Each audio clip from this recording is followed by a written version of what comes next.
on se pose la question sur quelle figure et quel segment est-ce qu'on a colorié un tiers.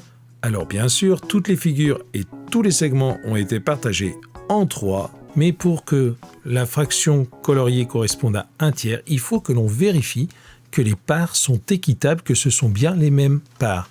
Par exemple, ici, tu vois que cette part est plus grosse que ces deux-là. Cette portion-là, ce n'est pas un tiers. On se retrouve tout de suite après la pause.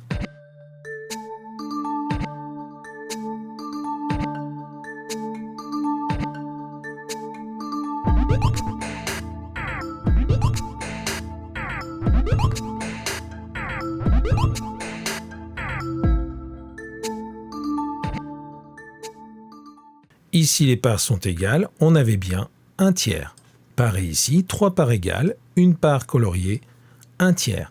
Ici, 3 parts égales, une part coloriée, c'est également un tiers. On n'est pas obligé de colorier la première, on peut colorier celle du milieu si on veut. Ici, on a partagé en 3, mais cette part, tu vois, elle est 2 fois plus grande que les autres. Ça, ce n'est pas un tiers. Ici, on avait à nouveau un tiers. Ici, c'est un tiers également, les parts sont bien égales. Ici, c'est un tiers. La longueur de cette partie du segment, c'est la même que celle-ci et celle-ci. Ici, cette part est beaucoup plus petite par rapport aux autres. Ce n'est pas un tiers. Ce morceau de segment est beaucoup plus petit que les autres. Ça, ce n'est pas un tiers. Et ici, on a bien fait des parts égales. On a affaire à un tiers.